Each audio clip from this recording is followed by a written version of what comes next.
Dean, le créateur.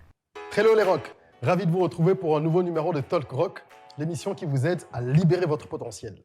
Apporter des solutions concrètes, des réponses, mettre de la lumière sur les zones d'ombre, telle est notre mission. Voilà pourquoi aujourd'hui nous avons décidé d'aborder une question qui taraude tous les porteurs de projets. Comment financer son activité? Que l'on soit en phase de démarrage, d'amorçage, de croissance ou autre, nous avons tous besoin de capitaux pour développer nos projets. C'est une évidence. Mais où trouver les fonds nécessaires? Quelles sont les conditions à remplir pour se lancer dans une levée de fonds? Quels sont les critères que scrute un investisseur? Existe-t-il des méthodes alternatives pour trouver des fonds, se lancer ou développer son activité? Voilà entre autres les questions auxquelles nous allons tenter de répondre ce jour en compagnie de notre invitée, Madame Fifa Mavoudounou, bonjour. Bonjour Régis. Vous êtes manager de Tini Consult. Oui, qui est un bureau d'études de planification stratégique et de mise à niveau des connaissances en Afrique. Merci d'avoir accepté notre invitation. C'est mon plaisir. Alors, on va rentrer de plein pied dans le sujet. Qu'est-ce qui manque aux startups? Pourquoi ont-elles autant de difficultés à lever des fonds dans notre environnement? Merci Régis. C'est une problématique super importante parce qu'on a tous connu ce moment de démarrage où on a eu un problème de trésorerie et le premier réflexe a été d'aller voir sa banque pour demander un prêt et la banque nous a dit oui mais vous n'êtes pas encore suffisamment développé, on a besoin de garanties, etc. Je vais peut-être partager avec vous 3 facteurs qui peuvent être la cause ou les raisons pour lesquelles on a du mal à lever des fonds dans nos environnements. Premièrement, il faut reconnaître qu'on n'a pas de projet bancable. Pas de projet bancable. D'accord. L'investisseur de la start-up recherche une entreprise qui peut démontrer d'au moins 3 ans de performance financière positive. 3 ans. Ensuite, il faut démontrer qu'on a un modèle économique convaincant qui tient la route et qui permet de mitiger les risques de l'activité. Il faut démontrer une bonne gouvernance au niveau de l'entreprise. Il faut démontrer qu'on a la possibilité d'extension à l'intérieur et à l'international si possible, et surtout démontrer que le projet est innovant. Le deuxième facteur, c'est le cas où les entreprises sont en démarrage ou en plein amorçage d'activité. C'est un peu compliqué dans ce cas-là de bénéficier d'une levée de fonds. Par contre, l'entreprise qui montre ou qui donne la preuve qu'elle a un contrat avec un gouvernement, dans le cadre d'un partenariat public-privé, peut bénéficier d'une levée de fonds. Même si elle est en phase de démarrage. Même si elle est en phase de démarrage. Et le deuxième cas où l'entreprise toujours n'a pas de garantie, elle peut simplement bénéficier d'un accompagnement subvention ou mobiliser, on va dire, tout ce qui est love money, les amis, la famille qui contribuent. Sinon, friends and family, comme on dit. Tout à fait. Dans nos environnements, sans garantie, c'est un peu compliqué de bénéficier d'une levée de fonds auprès des institutions classiques telles que les banques commerciales ou les fonds d'investissement ordinaires. Et le troisième facteur limitant, on va parler de l'environnement économique, qui en Afrique subsaharienne est très compliqué. 80% des entreprises sont informelles, peu professionnelles. Le taux d'investissement est très élevé en Afrique. Les banques sont frileuses. Et il faut reconnaître que le processus de levée de fonds est un processus très bureaucratique, contraignant et long. Ça plante bien le décor. Je voudrais juste préciser à tous ceux qui nous regardent que lorsqu'on parle de projet bancable, donc cet anglicisme qu'on utilise beaucoup aujourd'hui, bankable, ce n'est pas pour dire que vos projets ne sont pas innovants ou intéressants, s'ils ne sont pas bancables. C'est simplement qu'ils ne répondent pas aux conditions qu'imposent les banques. C'est pour ça qu'on dit bancable. Pour une banque, il faut remplir certaines conditions. Vous en avez énuméré quelques-unes qui sont primordiales.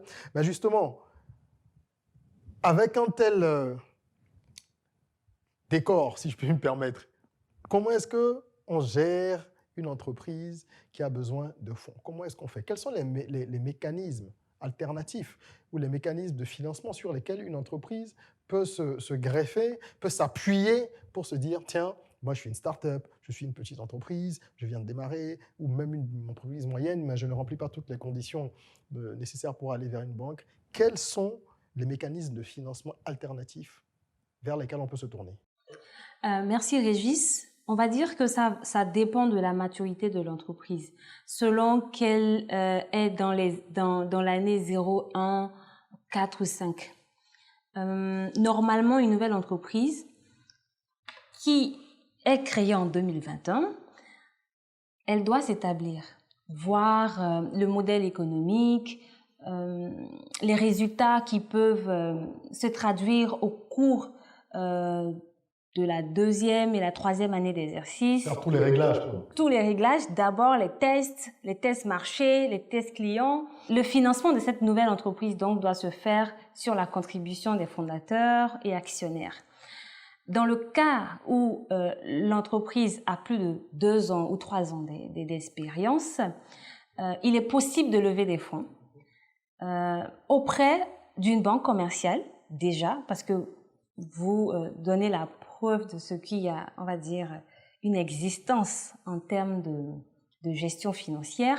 Ensuite, vous pouvez bénéficier d'un accompagnement d'une institution de microfinance, d'un business angel ou ce qu'on appelle d'un fonds VC, la Venture Capitalist. Oui.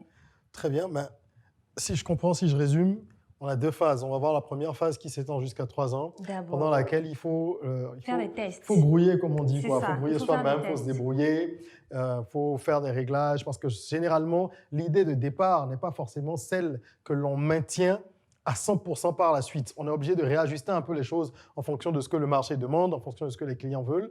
Et on peut se retrouver avec une idée, un projet qui se transforme et qui s'éloigne même de l'idée de départ. Il faut avoir suffisamment d'humilité et de recul pour savoir que ce qu'on veut faire, c'est apporter des solutions et gagner de l'argent. Donc, il faut écouter le marché. Voilà. Et ne pas être émotionnellement attaché à ce qu'on met en place en se disant qu'on a la super idée qui va changer le monde et qu'on ne veut pas la modifier. Donc ça, c'est la première phase, si je comprends bien, jusqu'à 3 ans. On se débrouille, on fait comme on peut pour grandir et assurer la pérennité de l'activité. Tout à fait. Et après 3 ans, on peut commencer à regarder du côté peut-être des banques, si on commence à être bankable, comme on disait, ou des VC. Justement, en parlant de ça, on entend de plus en plus parler des fonds d'investissement. Et nombre d'entre eux s'installent d'ailleurs dans nos capitales africaines, mais beaucoup se plaignent de ce que ces fonds-là ont un engouement qui est véritable et palpable pour les pays anglophones d'Afrique, et beaucoup moins, les fonds ont un appétit beaucoup plus modeste en Afrique francophone. À quoi cela est dû? Régis, la réflexion, elle n'a pas besoin d'être profonde, parce que c'est juste une question de langue. C'est juste une question de langue. Donc, ça n'a rien à voir avec l'attractivité des marchés. Pas du tout. C'est juste question de langue. En termes de communication, l'information, le dialogue est beaucoup plus fluide lorsque nous parlons le même langage. Et ce que nous observons aujourd'hui, c'est qu'on a beaucoup de chefs d'entreprise ou d'entrepreneurs qui ne parlent pas anglais, mais qui se désintéressent même de la langue anglaise. Bien sûr, on a d'ailleurs eu un numéro là-dessus, ici, un numéro de Talk Rock, où on expliquait à quel point il est indispensable aujourd'hui de parler anglais, au moins l'anglais minimal qui vous permet de tenir des conversations. Tout à fait. Donc vraiment, sans tenir rigueur à ces investisseurs-là qui ne s'intéressent pas au marché francophone et sans revenir sur la question de est-ce que le projet est bancable, est-ce que le business est innovant, c'est vraiment lié à notre capacité aujourd'hui, nous, en tant que chef d'entreprise, à interagir avec les personnes qui sont censées comprendre mon business. Tout simplement.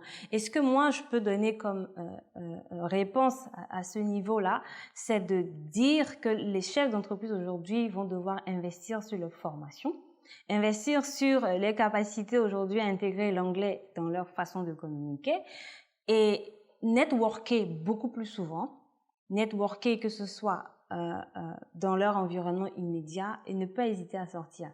Parce que je discutais justement avec mon partenaire Thierry Vaudounou, qui est le manager de Saringa Group, spécialisé dans tout ce qui est investissement du secteur privé, et qui disait, il va falloir à un moment donné que vous sortez, voyagez, allez voir, n'ayez pas peur en fait de la barrière de la langue, parce que c'est seulement ailleurs qu'il y a des personnes qui sont prêtes prête à vous accompagner. Et c'est dans un networking, c'est Mettre dans les un pieds dans le plat, rendez-vous, quoi. c'est vraiment au pied du bus, c'est dans un aéroport qu'on finit par rencontrer quelqu'un qui est prêt à investir pour la pérennité de notre Et entreprise. exactement, si vous ne dites pas aux gens que vous avez découvert un remède contre le cancer, vous allez mourir avec votre invention. Tout simplement. Il faut faire connaître, simplement. faire savoir ce que l'on sait faire. Tout à fait. Absolument. La barrière de la langue, elle est importante, d'accord? On a parlé de cette barrière, on a parlé de toutes les autres qui expliquent pourquoi un projet n'est pas au départ bankable, etc. Mais de façon pratique. Un start-upper, comment il fait? Quels sont les canaux vers lesquels on doit se concentrer lorsqu'on démarre et qu'on a besoin d'un peu de financement? Parce que vous disiez qu'il faut le faire un peu soi-même avec les associés. Tout le monde n'a pas forcément la possibilité de tenir la distance, même s'il y a de la volonté au départ. Quels sont, très honnêtement, selon vous, les modes de financement alternatifs vers lesquels il faut se concentrer, se tourner, pardon, et sur lesquels il faut se concentrer? Oui, effectivement, il y a des structures simples qui prennent en compte l'état d'amorçage de la start-up et qui savent qu'il est difficile de travailler sur la valorisation d'une entreprise avec les modèles que nous apprenons généralement à l'université pour les financiers. Pour ces investisseurs-là qui maîtrisent des marchés comme le nôtre, ils savent comment valoriser la start-up dont l'activité est unique dans son pays ou sur son continent. D'accord. À ce moment, par contre, ce qu'il faut retenir, c'est que le choix de l'investisseur, on va dire, dont les critères de sélection sont adaptables aux entreprises difficilement, on va dire, valorisables. Valorisables selon les critères de Canva classique. Selon les critères de Canva classique, il faut se faire accompagner. Il faut se faire accompagner par des cabinets spécialisés dans les investissements du secteur privé. Ok, donc vous ne pouvez pas y aller tout seul, quoi. Tu ne peux pas y aller tout seul parce que c'est un réseau. C'est un lobby qui se dit pas, mais c'est de la connexion généralement. Et chaque entreprise spécialisée dans les fonds de garantie ont des pipelines d'investisseurs qui correspondent à des critères bien précis. Donc déjà, ils sont là pour vous faciliter la sélection. Travail. D'accord, savoir vers quel fonds est-ce qu'il faut aller en fonction parce de que la nature généralement, de nous avons tellement d'informations qui passent, une subvention, une levée de fonds, et la start-up mobilise son équipe, travaille sur le business plan, travaille vraiment à remplir les canevas pour le pitch deck qui nous a été envoyé, mais pour, on va dire, un canevas qui ne convient pas forcément au type d'investisseur qui soumissionne. Parce que vous ne connaissez pas votre interlocuteur. Tout à fait. Vous ne connaissez pas ces critères, vous ne connaissez pas, on va dire, ces facteurs clés de mesure et d'analyse. Donc, c'est pour ça que le cabinet Saranga, justement, avec lequel nous travaillons, est habilité à vous dire, par rapport à votre activité commerciale, quel est le type d'investisseur qu'il faut aller et dans quel pays il faut aller chercher ces investisseurs-là, parce que le type d'activité correspond aujourd'hui à leurs critères de financement et d'accompagnement. Très bien. Donc, il est possible d'obtenir des financements, en dépit de tout ce que nous avons dit au début, qui restent justes, mais c'est-à-dire qu'aujourd'hui, il y a des ajustements qui se font progressivement entre certains fonds et les environnements dans lesquels nous évoluons. Tout à fait. Mais c'est difficile d'y accéder si vous n'avez pas l'information. On n'a pas l'information, le bon intermédiaire, le cabinet qui accompagne, qui permet de vous orienter. En fait, le cabinet est une boussole. C'est une boussole. Si je comprends bien. C'est exact. Alors, l'argent, c'est important. On en a parlé depuis le début, on en parle beaucoup. C'est le nerf de la guerre. Et aucun projet, aussi prometteur soit-il, ne peut véritablement fleurir, si je peux me permettre, sans cash, sans capitaux. Mais l'argent ne fait pas tout. Une fois que vous avez levé des fonds, quels sont les autres facteurs sur lesquels l'entrepreneur et son équipe doivent se concentrer pour justement maximiser le potentiel de ces fonds-là qui sont rentrés et s'assurer de mener la barque vers une destination prometteuse? Là, on va parler maintenant de l'organisation pratique de l'entreprise. Exactement. En interne. Au quotidien. Sur quoi est-ce qu'il faut vraiment se concentrer pour démontrer qu'on a une entreprise qui tient la route? Le premier point qu'il faut pas négliger, et je sais que nous, avec Tini Consult, nous organisons bientôt une formation dans ce sens, c'est la bonne gouvernance ou la gouvernance de l'entreprise qui tient compte de facteurs tels que l'environnement de travail, les relations hiérarchiques, la gestion des ressources humaines, qui est un facteur tellement important, la définition d'une stratégie, d'un plan stratégique, les indicateurs de mesure, quel est le mécanisme de gouvernance que vous mettez en place. Ensuite, il y a un aspect important sur le marketing. Comment vous valorisez votre entreprise? Comment est-ce que vous définissez le chemin qui permet aux prospects ou aux clients d'entendre parler de vous et d'aller vers vous pour acheter votre produit? Passer de prospect à client. À client, de façon claire et formelle. Il y a également un aspect que les petites entreprises peut-être ne tiennent pas en considération, c'est le conseil d'administration qui peut être externalisé, mais qui permet d'une certaine façon à créer un cadre d'échange, d'orientation qui guide tout de suite la start-up sur les bonnes pratiques de gouvernance et de pérennisation d'une entreprise. Nous pouvons également parler en termes d'organisation, de tout ce qui est management de la qualité. On pense généralement que c'est après 5 ans qu'il faut mettre en place des procédures, des process de travail, mais déjà à la base, il faut définir clairement les rôles et les responsabilités de chaque partie prenante. Il faut réussir à dire clairement pour chaque activité comment je fais. Quels sont mes indicateurs de mesure? Comment est-ce que j'évalue le travail qui a été fait et comment est-ce que je peux évaluer la satisfaction du client qui est simplement conforme à vous avez dit que vous ferez quelque chose d'une certaine manière et vous n'avez pas fait de cette manière-là. Donc, il y a la notion de non-qualité qui s'applique.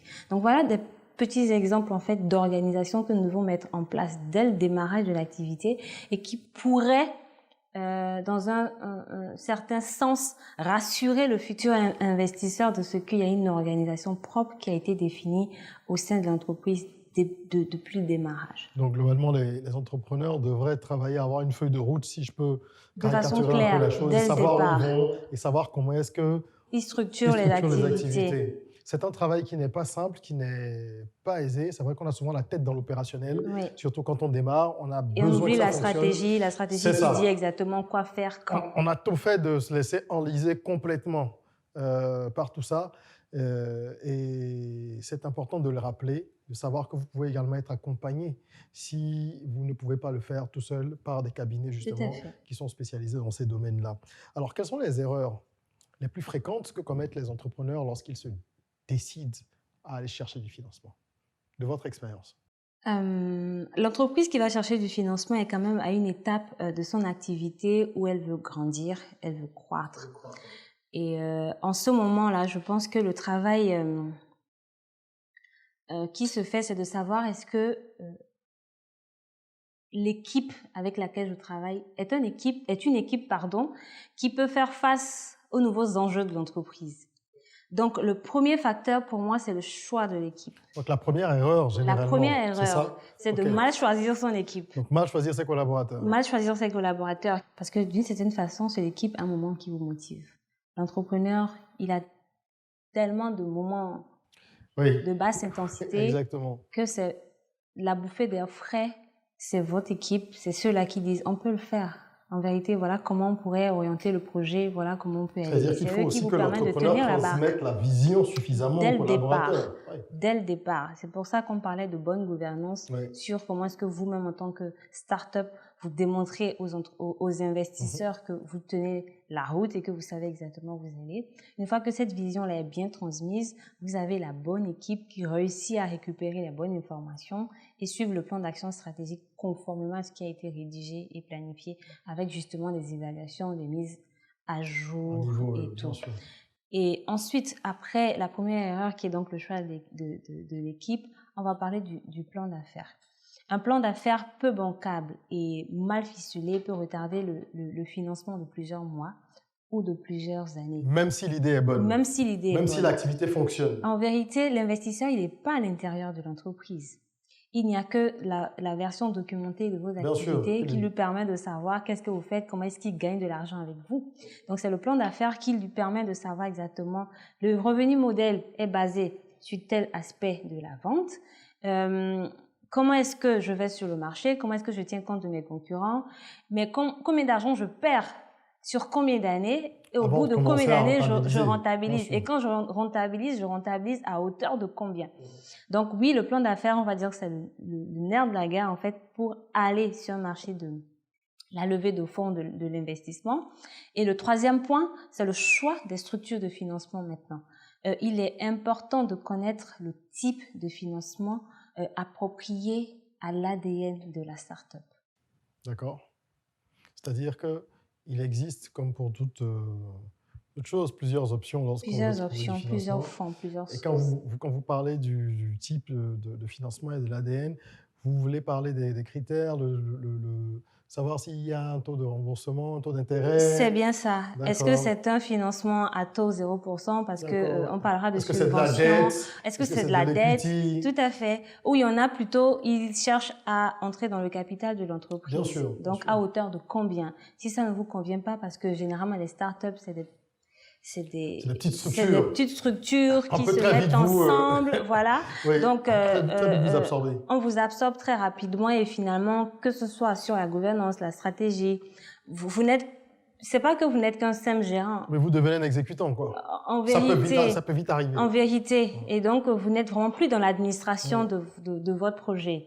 Et il faut vraiment savoir exactement si cette source de financement-là vous convient dans le long terme avant de valider l'apport du capital. Encore une raison pour laquelle il serait préférable de se faire accompagner. Et je pense aussi qu'il est important d'avoir l'œil d'un juriste lorsqu'on est dans ce genre de procédure. Nous avons parlé à différentes reprises ici avec différents intervenants de l'importance des aspects juridiques dans la vie d'une entreprise. Et je pense qu'au moment où vous allez chercher à faire entrer un nouvel acteur dans votre business, il faut absolument que tout ce qui est pacte d'associés, tout le reste soit rédigé par des pros pour que vous ne perdiez pas trop au change. Forcément, il faut lâcher du lest lorsqu'on veut s'envoler, donc vous allez faire des compromis, mais il faut essayer d'être le moins perdant possible. Quand on parle de levée de fonds, justement, c'est un processus qui doit être assez particulier, qui a ses spécificités. Vous avez déjà officié dans des pools d'entreprises qui ont accompagné des porteurs de projets dans les levées de fonds, qui se sont soldés par des succès. Récemment encore, on en a entendu parler dans la presse. Alors concrètement, une levée de fonds, ça se passe comment? Ça commence où et ça s'achève où? Alors, le processus de levée de fonds, il faut reconnaître au minimum prend 6 à 12 mois. Quand même. Oui. Ça peut être très stressant pour l'entrepreneur. Ça n'aurait pas être le cas. Mais en Afrique, il faut reconnaître qu'on est à une étape encore très embryonnaire du financement du secteur privé. Alors, les étapes à suivre pour la levée de fonds, il faut démarrer d'abord par un bon business plan. Comme je dis, c'est ce document-là qui parle de ton projet, même en ton absence, il parle de toi. Une fois que le business plan est bien ficelé, il faut identifier le financier. Et ce financier, après avoir pris en compte ou bien pris connaissance du sujet, vous envoie une lettre d'intention. Okay. Oui, il est d'accord maintenant de regarder. Donc l'investisseur identifié, ou parmi les investisseurs identifiés, s'il y en a un qui s'intéresse à votre projet, il envoie une lettre d'intention. Il envoie une lettre d'intention. Et c'est la lettre d'intention qui démarre le processus. C'est cette lettre d'intention qui l'autorise maintenant à diagnostiquer votre entreprise, on l'appelle la due diligence, sur vraiment tous les aspects, organisationnels, sur le plan de la gouvernance, sur le plan de la gestion des ressources humaines, sur le plan environnemental, l'impact que vous avez sur l'économie et autres. Et une fois qu'on a ce diagnostic-là qui est établi, on obtient l'approbation du conseil d'administration de l'investisseur qui donne donc son accord avant de passer à la phase de décaissement. La phase de décaissement, je vous promets, c'est très rapide. À partir du moment où le conseil d'administration tout le travail a été fait au préalable. En généralement, au bout d'une semaine, le plus dur, c'est d'arriver là. C'est d'arriver à l'approbation du conseil d'administration et c'est de pouvoir déterminer donc en amont le bon financier. Et le bon financier, vous ne le savez pas forcément. C'est pour ça qu'il y a encore des cabinets qui aujourd'hui se spécialisent dans les levées de fonds. Nous sommes à la base un cabinet de planification stratégique. Donc, nous vous aidons dans la rédaction de ce business plan-là et de ce plan d'action stratégique qui permet d'être le guideline de l'entreprise sur les 1, 2 ou 5 ans d'activité. Et nous sommes là pour vous accompagner, pour vous mettre en relation avec on va dire le bon investisseur qui correspond à l'ADN de votre startup et qui pourrait éventuellement vous donner des orientations sur comment développer votre business. Très bien. Je pense que c'est très clair. C'est un processus qui est assez complexe et que vous avez résumé de façon très claire et très schématique. Donc, je suis sûr que ceux qui nous suivent auront une lecture beaucoup plus simple de ce que peut être une levée de fonds et qu'ils comprendront également que même si l'argent est le nerf de la guerre, il faut travailler d'abord, avoir une bonne structuration, avoir un projet, je ne dirais pas une entreprise saine, parce que toutes les entreprises ont des points faibles, mais une entreprise qui travaille à l'amélioration continue de ses processus et de son modèle économique. C'est extrêmement important. J'aime beaucoup la notion d'amélioration continue. Bien sûr, ça doit être itératif parce qu'il n'y a pas de finalité, il n'y a pas de terme. Une entreprise continue de grandir tous les jours. Quels sont les facteurs décisifs qui influencent le choix d'un investisseur en faveur de tel ou tel projet? Ah oui, alors des facteurs, des critères, il y en a plusieurs. Mais on va quand même retenir quelques-uns qui sont fondamentaux. Premièrement, il faut pouvoir démontrer de la rentabilité du projet. Les évolutions du chiffre d'affaires, la part de marché qu'on compte prendre, et si possible, même faire un diagnostic de l'historique de l'endettement de l'entreprise pour savoir qu'en fonction des compensations, il va en rester et puis on va être gagnant. Ensuite, il faut pouvoir démontrer qu'il existe une certaine stabilité, une harmonie de l'équipe dirigeante. Troisièmement, le projet, est-ce que c'est un projet d'impact de développement? Est-ce que c'est un projet innovant ou pas? Et troisièmement, le secteur d'activité.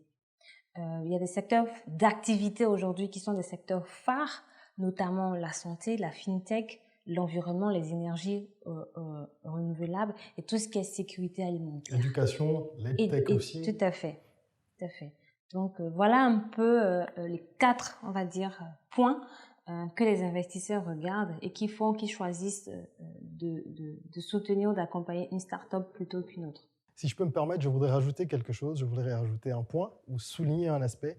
Au fil des ans, j'ai fini par conclure, au vu de ce que j'ai pu moi-même vivre ou de ce que j'ai vu autour de moi dans d'autres startups, dans d'autres entreprises, j'ai fini par conclure que les investisseurs, et les Américains le disent souvent, les investisseurs mettent de l'argent d'abord dans un porteur de projet avant de l'injecter dans un business. Ceci pour dire, non pas que le projet n'est pas important, bien au contraire, tous les points soulevés dans cet entretien sont vitaux. Mais il faut comprendre qu'un investisseur, il veut avoir un capitaine qui en veut, comme on dit. Quelqu'un qui croit en son projet, quelqu'un qui est prêt à se battre, à affronter toutes les difficultés possibles et qui est capable de rebondir parce que l'investisseur, contrairement à ce qu'on pense, c'est quelqu'un qui a de l'expérience et qui a vu plusieurs entreprises déjà se casser la figure, pour dire les choses simplement, qui sait que ça peut arriver, mais il veut être certain que l'équipe, comme vous le disiez, et que le chef d'équipe sont capables de rebondir lorsque ça se passera peut-être mal, de prendre un nouveau virage, de sauver le navire et de pouvoir finalement arriver à bon port. Donc, investissez en vous, investissez, formez-vous, lisez, travaillez, inscrivez-vous sur le site de la Rock Academy, parce que voilà, nous distillons de la connaissance, c'est notre mission, et continuez d'être votre premier investissement pour que vos différents projets puissent eux-mêmes grandir. Madame Fifa Vodounou, merci de votre contribution. Merci Régis, merci de l'opportunité. Ce fut un plaisir. Un mot de fin? Oui, le mot de fin, c'est vraiment rebondir sur le dirigeant. C'est vraiment là que tout se joue. Pour ma petite histoire, j'ai reçu récemment une dame, parce que j'investis beaucoup aussi dans le développement, on va dire, le leadership féminin, travailler du genre, la gouvernance d'entreprise, des femmes entrepreneurs, chefs d'entreprise, qui avaient un bon projet, mais je lui ai dit, avant de te mettre en contact avec Saringa pour trouver un investisseur, parce que ton projet est bon, tellement bon que j'aimerais même faire partie de ton capital, mais tu ne me demandes pas que tu en veux. C'est ça.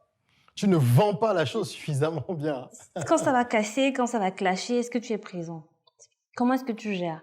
Parce que la levée de fonds, c'est une façon de recapitaliser l'entreprise. C'est des fonds, c'est des plus gros challenges, c'est des grosses machines, c'est une ressource humaine qui va grandir. C'est de la gestion du quotidien, mais il faut que il faut une force de caractère, il faut être prêt pour ça, il faut être pugnace, tenace. Donc, encore une fois, la stabilité de l'équipe dirigeante, l'harmonie de l'équipe dirigeante est vraiment un facteur décisif pour les investisseurs. Investissez beaucoup en vous et n'hésitez vraiment pas à investir encore en vous. Merci beaucoup, vous l'aurez compris, l'argent c'est important, mais bien au-delà, ce qui compte aussi, c'est la qualité d'exécution, la rigueur dans la gestion et l'implication personnelle du dirigeant. Je vous invite à vous abonner à nos différentes pages sur les réseaux sociaux et à créer un compte gratuit sur www.academyrock.com pour ne rien manquer des différents contenus que nous diffusons. Fifama, vous êtes désormais ambassadrice de la Rock Academy et à ce titre, j'ai le plaisir de vous offrir une casquette rock ainsi qu'un chèque cadeau de notre partenaire Woodin. Merci, je suis très honorée. Merci beaucoup, Régis. Je pense que je me ferai fièrement ambassadeur. Oui, on va dire. Le genre, j'avais dit tout à l'heure qu'on militait pour les questions relatives au féminisme. C'est ambassadeur de la Rock Academy, un programme en lequel je crois fortement. Et je pense qu'aujourd'hui, on a besoin quand même de structures qui nous accompagnent dans tout ce qui est mécanisme de renforcement des capacités. Absolument. Mais on a besoin également que ça se fasse par des entrepreneurs comme nous et qui comprennent très bien les réalités de l'entrepreneuriat. Donc, merci beaucoup et vraiment bon courage et on est ensemble. Merci beaucoup. En attendant qu'on se retrouve très prochainement pour un nouveau numéro, prenez soin de vous, de votre corps, mais surtout de votre mental. Rêvons, osons, créons, soyons rock.